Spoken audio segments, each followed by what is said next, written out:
And I'm not going to tell you which ones he took, because some of them are stock photos that I managed to put on there. But you can look at the ones, and you can kind of tell which ones he took. So we'll get started here in about 1 minute. I apologize. I have to stand here so that you can see the YouTube people can see what's going on.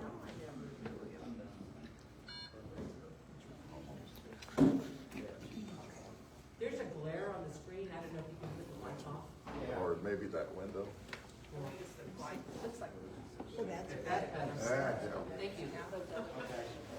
Everybody see and everybody can hear. If you have hearing aids, some of you veterans have a special hearing aid. You can actually put it up here, one of them, and you can hear a lot better. Okay, the time is 10:30. My name is Jerry Zayas. Officially, I'm representing American Legion Post 169 here in Blue Rapids, of where I'm the adjutant. But I'm also the military researcher for the museum here, the local guy. I have 2 masters. One's in human resources, and one's in military history. So sometimes I can consider myself an armchair historian. I'm not an expert on Korea, but I'm just fascinated about these letters and what they bring to us. So one of the things, you have a quote from one of his letters, and that was after one battle. And I want to emphasize that he was very emotional and honest in his writing. Some of the writing he shouldn't have wrote because it was classified, but I really got a lot out of it. And I told Georgina that I feel like I know your father. I really do. And the things that he went through. And those remembrances cannot be forgotten by any of us of what these veterans went through. So with that, did I start this? Okay, I'm just going to cover what's going on in Korea at the time. If you look to your left, that's the first phase when the North Koreans invaded South Korea in 1951. The U.S. Army responded with what they call Task Force Smith. Very first battle, the North Koreans ran over them like they weren't even there because they were not trained and ready for combat. And that's why you hear a lot of general officers, at least when I was in, they kept saying, no more Task Force Smiths, and that's what they were talking about.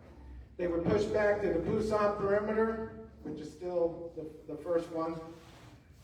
Then at that time, they managed to get reinforcements. MacArthur did the Incheon landing, which you see in the second thing, and they started pushing real hard to the Yalu.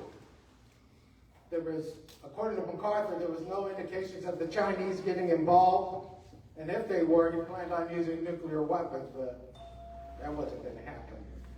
And so the Chinese got involved, and they pushed the UN forces back, which is the third one, and they pushed them back below Seoul, and they captured Seoul again. And then General Walker, 8th Army commander, was killed in an automobile accident. And then they brought what I call is the A-team, probably the best military officer we had in the United States Army in World War II and in Korea, Matthew Ridgway. He took over, and he was outnumbered almost 3-1. He immediately regrouped, got his guys on the attack, and they pushed all the way past Seoul, and they pushed towards the 38th parallel. And the next slide will show you what it looked like. So the green is occupation of UN forces. The red is North Korea, and the black line is the 38th parallel. Understand that the UN forces were outnumbered about 3-1, and we could have continued the attack at the time, but political pressure say, stay where you're at. This is the DMZ as of today. This is what North Korea looks like. So when you hear veterans say, well, I was at the 38th parallel, they really mean the DMZ, okay? So some of them could be way north of the 38th parallel. So at this time in 1952, it was a positional warfare. The highlight for the UN strategy was just to hold the ground and get into talks. The talks went on and on and on and on. And even in 1952, Bill mentions it in his letters that I guess nobody wants peace. Okay? And this is where they were at. So this sets up the context to where Bill was at when he gets to Korea. So right now, this is, I got the map of 6 June 1952. You can look at 1951, July 10th, when they started the peace talks. Exactly the same. Nothing's changed. Okay, so now, what did this mean for the soldiers in 1952? That they've been at it for 6 months is it's the daily grind, this outpost, this patrols. And patrols is about 10, 12 guys going out to capture prisoners, get in a firefight, find out what's going on, and then come back and do their job. This was something futile, and the soldiers felt it. You know why? You go on patrol, you're going to get people wounded and killed, and someone's going to step on the mine and get blown up. And a lot of times you go out to capture somebody and come back with nothing, which means higher up is going to say, go out again, go out again, go out again. And it really affects with morale. This is what I like to call a soldier's war. It's face to face, bunker to bunker. Face to face, bunker to bunker. So this brings up Bill. And I put this up there so you get an idea of who he was. The time he went, I think he was 24 to Korea. One of the things I saw, he was 6'4", 157 pounds, right, soaking wet. He was valedictorian of his high school class, which says a lot for him because that's going to help him out later on as he moves up through the ranks. So his draft number was pulled in January 1951, and he was actually inducted in March 1951. And he was assigned as a light infantryman. Okay, so what do I mean by that? He was a grunt. He wasn't a staff guy. He's a killer, you know, up front. That's his job. You have to remember that as we continue here. So the letters, if you look over here, you see the binders of letters. The total is 365 pages of stuff I went through. That does not include researching his military records. His military records were destroyed by fire, which complicated the research. I've been at this for about 6 years. 6 years. Georgina let me keep her dad's photos, and believe it with that, with the technology they got now, you can kind of research and you can post things and try to get information from other people. But there was a lot of roadblocks I ran into during the research, and unfortunately I couldn't find them all. Not much is written, but it's just fascinating what is written. And as we go on, you'll see what I'm talking about. So he arrived in Korea in December 1951, and he was assigned to as a sniper. He actually had a sniper's rifle. He actually had a sniper rifle. He was basically laughing. There's many times he talks about there was Chinese in the next trench, and he would sit far away, about 400 yards, and start picking them off with his sniper rifle. He writes about that, which is something he probably should have wrote about. So one of the things we realized is the conditions when he first got there, December 1951, the brutal conditions that he was going through. And they don't call Korea frozen chosen for nothing. It's very cold. I've never been there. My dad was there. He was there with the 3rd Infantry Division in December 1950. He actually got there in November 1950, but December 1950. And you don't even talk about it. Every time the kids go, you move. I'm glad I'm not in Korea. One thing you don't realize is the lice. There's a lot of lice. He mentions it. They have the lice powder. But one thing is the smell. No change of socks. No change of clothing. That's the life of a grunt. And we'll get into some of that stuff here in a second. So what was the life on the line? And this is what Bill went through, this actual picture of him near a bunker. You see there's no snow on the ground? Okay, because some days it would be like that, and the next day it would snow like a blizzard and stuff, and he had the bunker there. He spent most of the nights awake, and it was freezing cold. He couldn't sleep. He referred to the soldiers as pack mules. And why is that? Because they're carrying all this equipment with them, especially when moving up to the outpost and then moving back. Now, when they go on the raids, capture an enemy, normally they don't have all that equipment on them. Some people don't understand. So, you can see some of the things he has done. One of the things that made me laugh was he saw a jet battle. So they're looking up in the sky and they see a jet battle. And the Chinese had this habit of throwing out flares at night and blaring propaganda. Fake news, right? They would blare it out to the soldiers all night. All night. And the bugles all night. Trying to keep the Americans on edge. And he wrote about that. But there's not much they can do unless they want to go over there and kick the Chinese out. So the patrols were at night. They were silent. They were silent, tense, and deadly. The terrain, and you look at the terrain here in this picture, that's an actual picture from Bill. It's actually looking towards Pork Chop Hill, which was in that movie that was just showing.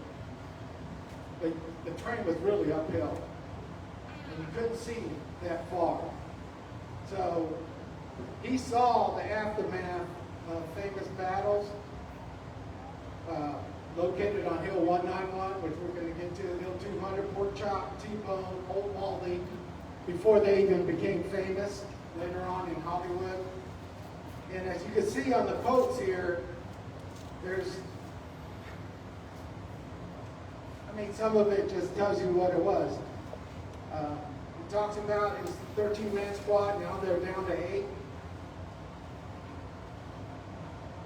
So what happened to the other guys, right? The next one is that the technology was just increasing for infantrymen at the time. What they do is they have a listening post, and they put wires out and put microphones to listen to the enemy. And one time he said the enemy stole the one. There's nobody there, right? So they had listening posts with no one there. And then we finally figured out, you got to have someone there to guard the listening posts. But then he had an armored vest, and you'll see pictures with the armored vest. He said that armored vest saved his life. Doesn't stop bullets, but it can stop shrapnel. So that was very important to him at the time. The next one is the leadership and loss. And this is what I can relate to. This is where I was fascinated from. He rose through the ranks. He became first sergeant, which is the highest enlisted man of his company. The company normally has, at that time, 160 soldiers. He became the highest ranking enlisted man in that company within 7 months. And then I was talking to several of the researchers, and they were saying, yeah, a lot of casualties and all that other stuff. And I go, yep. But also, he was the best at his job. And we're going to find out why later on, as I get through this thing. But the things he went through, this shows you why good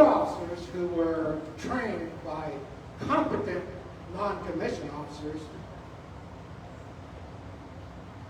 we realized that the NCOs carried the emotional burden.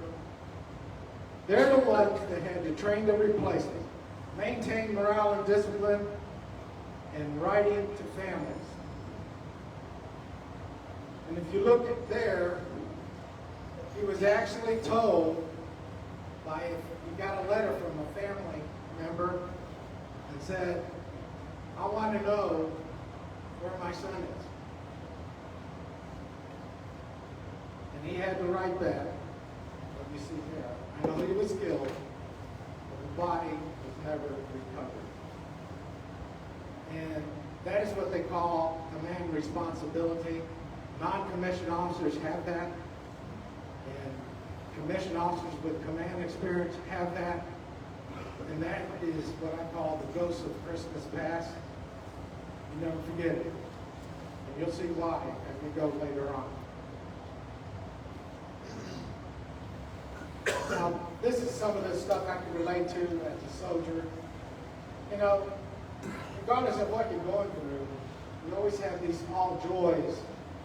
He talks about donuts, on harmonica music, and there's a picture of him where he hunted a deer. And guess where that deer was? It was actually in the Chinese line. He had, not only did he shoot it, he had to go over there and get it. Pretty bad. The other one was really, really fascinated me. He was a devout Catholic Christian. But one of the things that happened is he was tasked to go to a Christmas service by Cardinal Spellman. Cardinal Spellman was the Archdiocese of New York. He was the guy there. But he showed up. But here's the thing that really, really I was impressed with by Cardinal Spellman. Not only did he show up, but he managed to get the guys that were there, he got their address, and when he got back to New York, he sent each of their families a letter and said, your son is doing fine. You know, I saw him, shook his hand, and God bless him and keep him safe. And you know what? Out of my 32 years, I've never seen it. In fact, I struggled with the chaplains in the military. I struggled with them. And a lot of it, I don't know why, but you know, I always typified them to be like Cardinal Spellman or that Catholic priest that you see on D-Day giving last rites, you know, up front, then telling the commanders, you know, what's the morale of the troops. But this is a great example of a religious leader doing what the Lord sent out for him to do. It's reaching not only the soldier, comforting the soldier on the front line, but also reaching out to the families. By the way, there's stuff up here where he has, and you can tell he's a devout person. So here's another one, the cultural experience. This picture is a picture of the Filipinos. And it actually, and I don't know if you can see this, it has Hill 191. We're going to be talking about that. It has some other hills there. The T-bone, and Bill mentioned that in his thing. There's one thing about the Filipinos. The Filipinos showed up there in battalion strength. They were trained by the U.S. Army back in World War II. And they were known as being fighters, ferocious fighters. And before the battle where he won the Silver Star, Bill, the Filipinos are the one that captured one of the outposts. And the guy that led the attack was a guy named Fidel Ramos. Well, Fidel Ramos became the president of the Philippines a long, long time ago. And he's referred to as the savior of the Philippines because he was the chief of staff of the army when Ferdinand Marcos wanted to instill martial law, and he told them, no, the army will not move. He was trying to be a dictator. Fidel Ramos did this. So why do I bring that up? Because Fidel Ramos graduated from West Point. And when I was a cadet, he was president of the Philippines, and he came to see us and I was in trouble at the time, and he exonerated us. He gave us what they call amnesty. So I'm very appreciative of him. So the next one I'd like to talk about is the Korean. They call them Katyushas. And at that time, they would have so many Koreans there, but mainly for interpreting. They didn't know what to do with them until, like, when my dad got back in 1953, then they started using them as riflemen, too. The problem was communicating with them. How do you communicate? Some of them didn't know English too well. So what they did was use them as laborers, for the most part. The other one was integration of the Army. Even though technically in 1948 it was supposed to happen, the units were not integrated until 52. And guess where Bill was? Right there, front line, integrating it. In the movie Pork Chop Hill, with Gregory Peck, the one that was playing, they talk about it a lot. There was a lot of struggles with that. Interestingly, his company commander was a black officer, but I couldn't find out who he was. And I have a lot of friends that are African American that are historians about it. None of them could find out who that guy was. So he mentions here that he cannot trust him.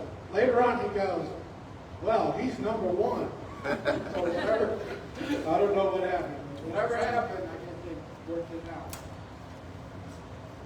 So the cost of combat.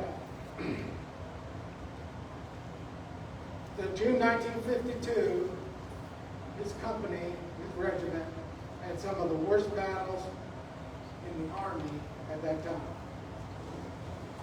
G Company, June 16, 17, had only 48 men, fighting men left, out of an authorized strength of 160. Bill crossed the MLR 4 times under fire. He was wounded. One of the things that cracks me up is the thing down there, raising pay would be better than none. That's so true, right? We're very humble. And it wasn't actually a nick in the throat. The family received a letter that he was wounded and in the hospital. But that's not what happened. He was wounded and he just went in, got patched up, and was back out, and somehow it was miscommunicated to the family. Obviously the family was concerned. And later on he writes, hey, this was happening. So why do these letters matter? I told you at the beginning, you know, historians like myself love these kind of things because they're what they call primary resources. But we struggle to write and research about what I call the War of the Outpost. Because it was just infantrymen battle. It wasn't this grand strategy, the economic, the diplomacy, all that other stuff. This was guys, brutal, small-scale action. Most of them were never written about or annotated or reported, to include the Silver Star that he got. It was just like, okay, another day. These letters tell what it was really like, and they must be preserved. They're a treasure trove of information. As you can see, these young guys here in that picture, they're actually from G Company, 180th Regimental Combat Team, which Bill Lamb was with. And they just got to Korea, and this is what they did. New Year's Day. How many of these guys came back alive? I don't know. Was two, half, all of them. But I would suggest to you, a lot of them have been forgotten of what they sacrificed for our freedom. And so now I want to go into the research that I did based on his letters, based on what I know with military tactics and doctrine at that time, about how he won the Silver Star. This is just my interpretation of what happened. I have a lot of research to back it up, but it hasn't been adjudicated by my partners to go, Jerry, you got it down. Okay, that takes a while. So I just want to tell you what I know. Silver Star is what, the third highest military decoration for valor. This is what he received. So we're going to go back to Operation Counter, and I'm going to have to step over here to show you at this point in time. So the area we're talking about is right there, 191, there's Outpost Erie, Arsenal. He talks about T-Bone, he talks about Hill 200, Pork Chop Hill, and Old Baldy over here. Okay, and he also mentions alligator, the jaws, in his letters. But keep an eye on Hill 191. If you read the thing there, you know, this was an offensive in June 1952. What happened was, new commander came in, a guy named Major General Ruffner, and what he decided to do was get the best of officers to come in there. And they're known as regular Army officers. And of course, Bill Lynn didn't like them. Because they were just fresh out of West Point, Texas A&M, and they're coming over there, and they just started inspections, training, you know, just messing with them. And then they came in May, but by June, they're getting ready for the attack. So Hill 91 was just one of the objectives. It was heavily defended. And the Chinese, the minute you take these outposts, they'll come into you and attack you and hit you pretty hard. So right now, the only one on June 12th that was not taken was Hill 191. So this is an actual drawing by actually a person from Echo Company, Easy Company, and this is what he wrote. And if you look real hard, you'll see there's no G Company, Golf Company in there. And this is where I got stuck. So how could he get the Silver Star on Hill 191 when his company wasn't even in the attack, right? Nowhere does it mention. But if you take a real close look, the guy highlights right here, this is E Company up here plus 3rd Platoon. Well, 3rd Platoon is actually Bill Lamb's platoon from G Company, Golf Company. Okay, that's his platoon there. Then thinking about it, because they were so low in strength, number 48, they put G Company in reserve, right, with one platoon forward to secure the right flank. That's basically what's going on here as they go into attack. F Company was on Outpost Erie, as shown in there, and they were just to sit there and hold it. So here's the preparation, and that's built to the left. They're sitting there preparing what we call operations orders, warning orders. He's a squad leader now, the 2nd Squad, 3rd Platoon. The guy in the front is his platoon sergeant, I think. And then you have the other 2 squad leaders that are behind them. And they're preparing for the attack on Hill 191. And they're off to the side with Echo Company. One thing of note is that the patrols that went the night before, they took mortar fire. And that's what they were concerned about, the mortar fire coming down.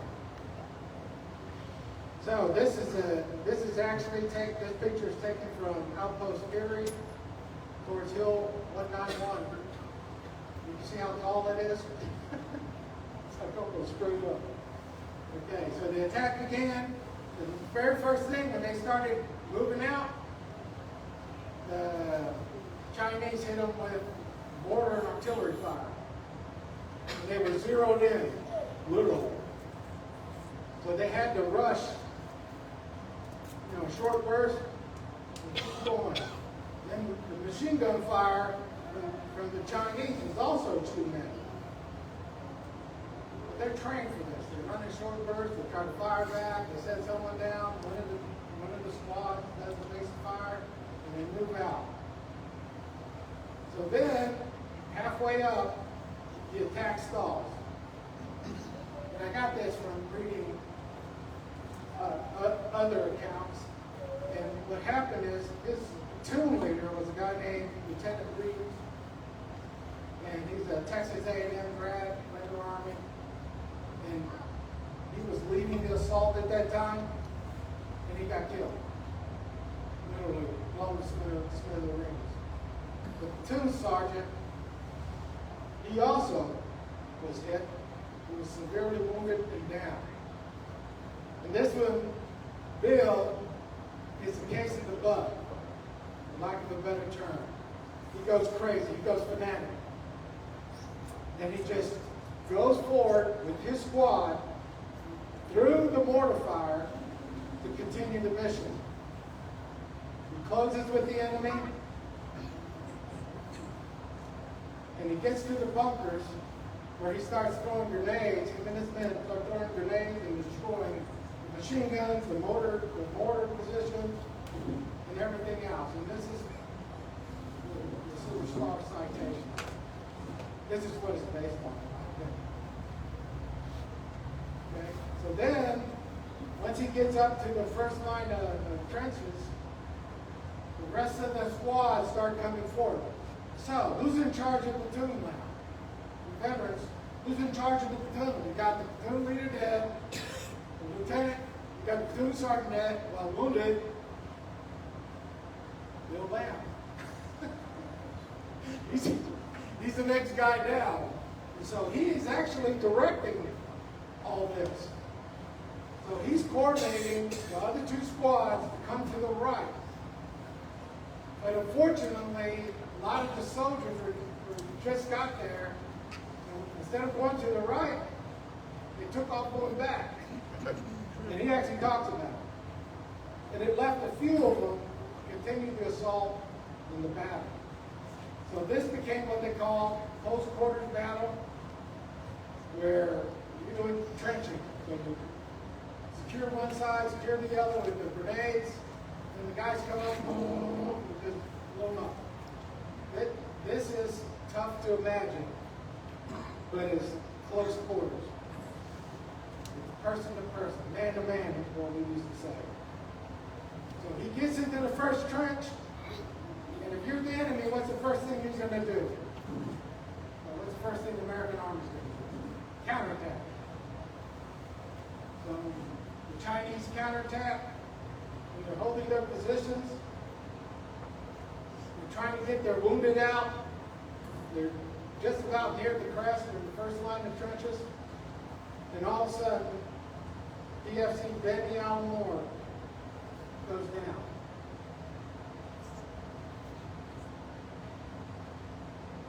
And he went missing. I don't know where he went.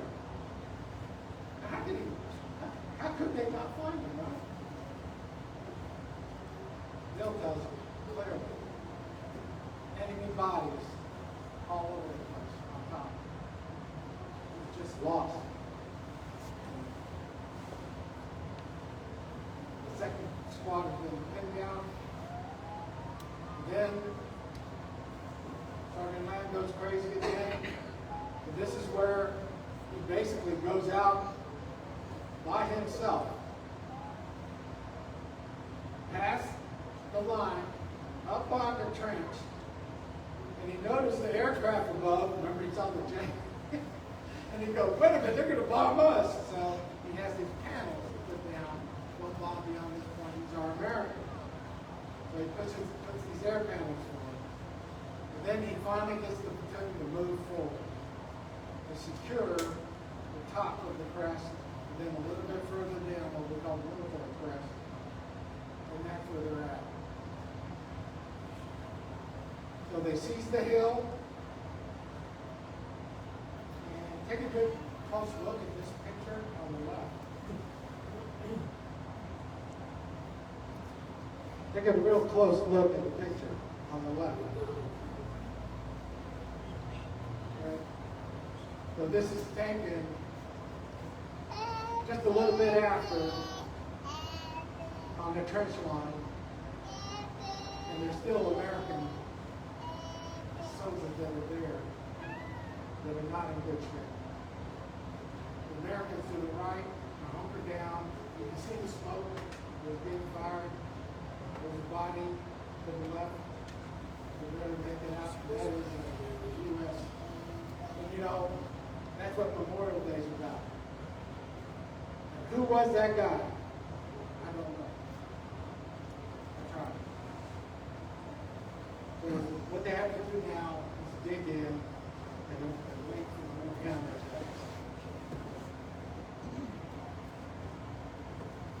So I just cannot overemphasize the brutality of this kind of fighting. The bunkers, the trenches, artillery fire, machine gun fire, the screaming, the smell, the sounds.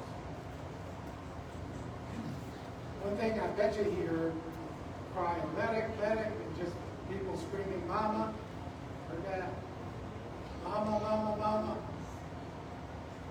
And it just rattles the bones. The cost was high. Private First Class Moore was missing in action. Till the day, he's missing in action.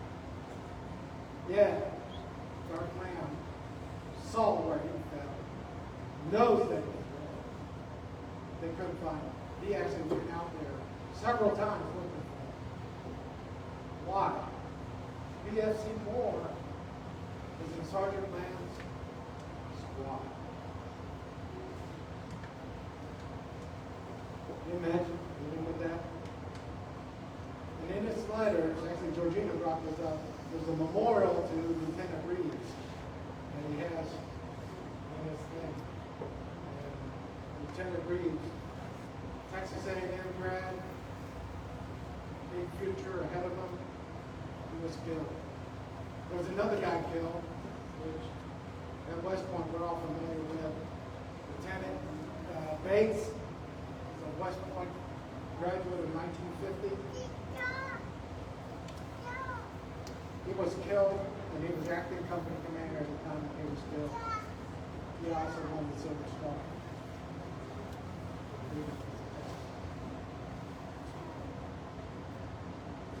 So even though there's no official casualty figures annotated, we do know the following were killed on June 12, 1952. On or near Hill 191 Novi River.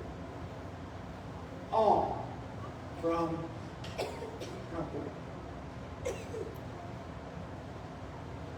The first, Private James David Hammonds,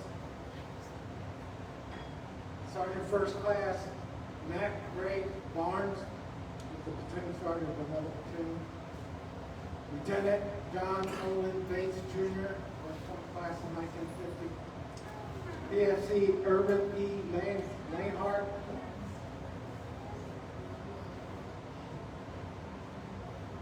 Second squad. Fifth squad. Corporal Lauren Joseph Masate. Second squad. Third platoon.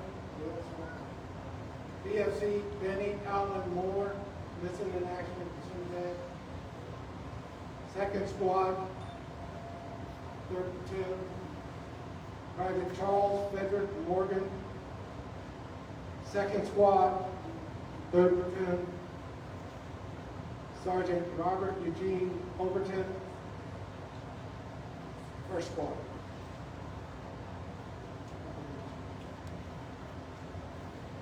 Lieutenant David Ames Reeves. It was hard to go through that, but I felt we need to honor those people because Bill, who led the attack, had to live with that the rest of his life. Some of you do not understand that will really, really affect your soul. If you're not close to God, I don't care what these guys say, and I heard veterans say this, well, no, you have no idea. You have no idea. This is what Bill lived with all his life. He cannot tell that to anybody. You're not going to believe it. You're not going to believe it. So what's his legacy? One thing I know about Bill, he was a fun-loving guy. He was, even though he was quiet, he was a jokester. We were reading his letters, all the things he did, especially during the fun times. A lot of that stuff we went into the discussion here. He also had fearless courage. And he had brains. It's interesting, he's writing, handwriting, then all of a sudden, in July 1951, he's typing his letters. Because he's the first sergeant now, he has a clerk. And then he can type. And I was like, wow, that's awesome. He has given everything he had for his country. Do you think Bill wanted to be up at Hill 191? Do you think PFC anymore wanted to be at Hill 191? Do you think they were talking about politics? One thing they were talking about is coming home. Coming home. And he mentioned that a lot. Coming home. He mentioned about the farm. He was talking to his parents about the farm and what was going on. Sister Phyllis, right? Sister, who was a writer, just bleed his heart out for wanting to be home. So there was a lot of self-sacrifice that he has done and loyalty to his unit. He gave honor and distinction to the 45th Infantry Division. It's one of the Army's oldest division. It's a National Guard division from Oklahoma, mainly, known as the Thunderbirds. They fought in overseas, where they distinguished themselves all over and over to Belgium, North Africa, Sicily, Italy, and finally southern France.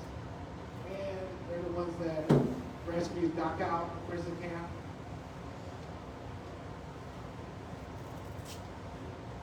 For me, he epitomizes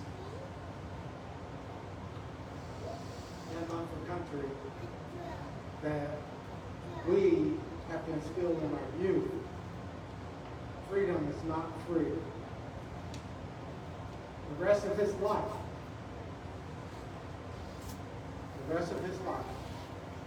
who's he going to talk to? But when he got with his buddies, I know what he got. And I know they all got drunk. They probably all got drunk in the boat. They all slept together. I know that. I remember going camping with my dad one time and he had his buddies with him. And next thing you know, they're all drinking. And then they all slept together. Like husband and wife. They were all act like this and they would move. Me and my brother were like, isn't that weird? Okay? But they were that close. That close because of those memories. So I would offer it up to you that Bill wouldn't like me saying any of this. I know that. He was humble. None of us would like that. But when you start thinking about your country, this is our country. These are the people that live here. This is why we could do the things we could do. This is why. It's guys like Bill, the Blue Rapids hero, that we are here today and able to talk about him. And so, this is a picture of him when he's a first sergeant, Chief Company. He's got a lot of stripes on his arm. And these are his medals, the Silver Star, the Purple Heart, Combat Infantryman's Badge, and stuff. And he is definitely someone we need to look up to and thank for his service, for everything he's done. So at this time, if you have any questions, feel free to ask. But thank you to the family again for giving me this opportunity. I think I did 5 years of work. That's a lot of time. And the research is what can't count. The constant talking with other historians about the 45th Division in Korea in 1952. It's just a tremendous story. So thank you very much. Any questions? Anybody got? Thank you, Jerry. Thank you. Okay, thank you.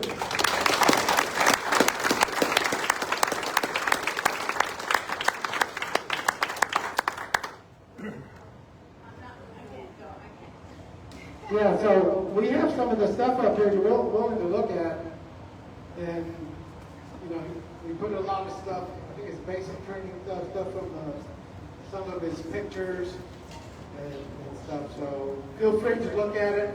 Say hi to the Lamb family and stuff, and Georgina. I mean, thank you so much.